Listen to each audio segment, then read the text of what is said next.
وہ کہتی ہیں جو رویہ میرے سے اختیار کیا گیا وہ ناقابل قبول ہے اور نہ ہی آئینی ہے. نہایت توہین آمیز رویہ چیف جسٹس صاحب اور دوسرے جج صاحب نے 2 سپریم جوڈیشل کونسل کے ممبران نے سربراہ رکھا. انہوں نے کہا مجھے یہاں کہا گیا کہ یہاں تک آگے بی بی آپ کو وہاں بھیجیں گے جہاں سے واپس ہی نہ آ سکتی. انہوں نے کہا یہ خاتون ہونے کی وجہ سے میرے ساتھ امتیازی سلوک کیا گیا ہے، ذہنی اذیت اور دھمکیاں دی گئی ہیں.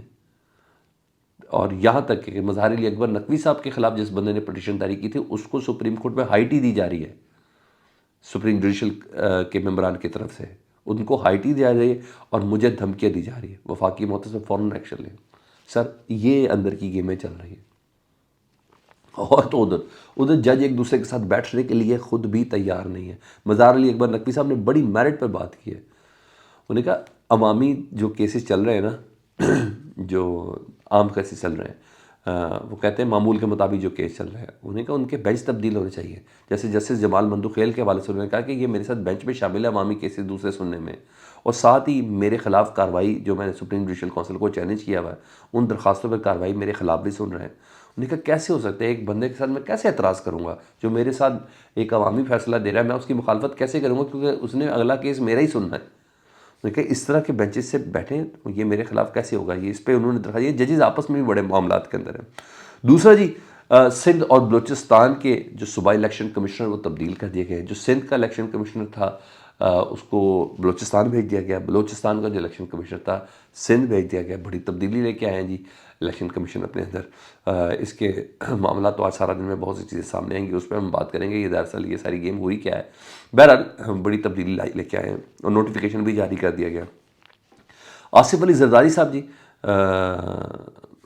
وہ کل میڈیا پہ تھے جی. عاصمہ شرازی صاحب کو انٹرویو دے رہے تھے اور وہ وضاحتیں دیتے مجھے نظر آئے اپنے انٹرویو کے اندر اور اپنے بیٹے کو لیٹ ڈاؤن کرتے ہوئے نظر آئے. مجھے وہ آج کل لگ رہے ہیں ظاہر ان کے ذہن میں کوئی بہت بڑی چیزیں ہوں گی جو ہم ابھی نہیں پڑھ پا رہے، شاید پڑھ لیں کیونکہ نواز شریف سے متعلق بات جو ہے نا کہیں کسی کو بہت بری لگ رہی ہے جس کی بنا پر آصف علی زرداری صاحب وضاحتیں دیتے ہوئے نظر آتے ہیں.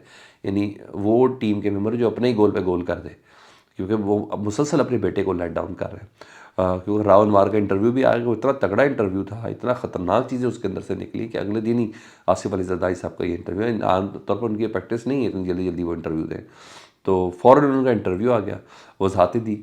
پہلے انہوں نے یہ کہا کہ بلاول نے تو نواز شریف کو لاڈلا نہیں کہا.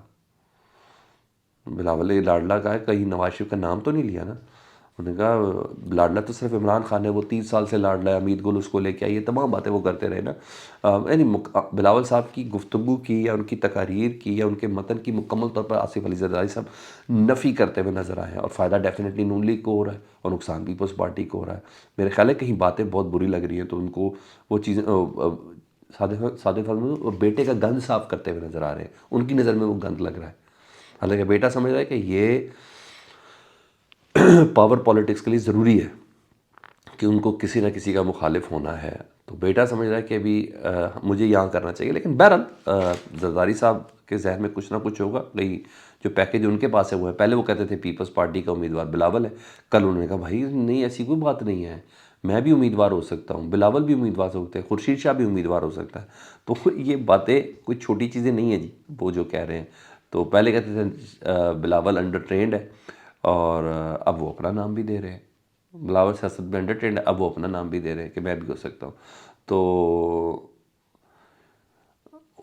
الیکشن کے حوالے سے بھی بڑا عاصمہ شرازی صاحب نے کہا، مگر انہوں نے کہا کہ 8-10 دن لیٹ بھی ہو جائے الیکشن تو کوئی پرابلم نہیں ہے. انہوں نے کہا آپ یہ کہہ رہے ہیں، یعنی زرداری صاحب بھی سمجھتے ہیں کہ 8 فروری کو الیکشن نہیں ہو رہے، جو گمان ایسا ہوا، گمان ایسا وہ دے رہے. تو بہرحال فرق نہیں پڑتا. ہاں جمائمہ ملک سے متعلق انہوں نے ضرور کہا کہ جو بین الاقوامی جو یوٹیوبرز ہیں ان کو جمائمہ ملک پیسے دیتی ہے. پتہ نہیں کون یہ یوٹیوبر ہیں جن کو پیسے دے کے یوٹیوب ہوتی ہے. بہرحال مزہ نہیں آیا زرداری صاحب کے انٹرویو کا. ہاں فیض آباد دھرنا کیس میں اگلے ہفتے اطلاع ہے جی جنرل فیض حمید صاحب آ جائیں گے جی، اس کمیشن کے سامنے پیش ہوں گے. پھر وہ جو انکشافات کریں گے وہ پتہ چلے گا کہ مذاکراتی ٹیم میں کس طرح شامل ہوئے، کس طرح یہ دھرنا سمیٹا گیا، کس کے کہنے پہ ہوا اور یہ بیان کیوں دیے اور یہ سب چیزیں ہوئی. تو یہ ڈیفینیٹلی بہت اہم ترین چیز ہونے والی ہے.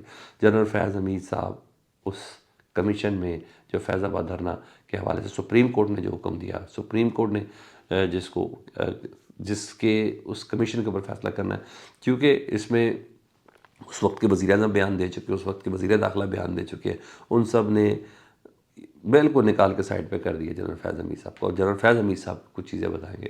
Let's see next week. اپنا بہت زیادہ خیال رکھیں. اللہم صلی علی محمد و آل محمد.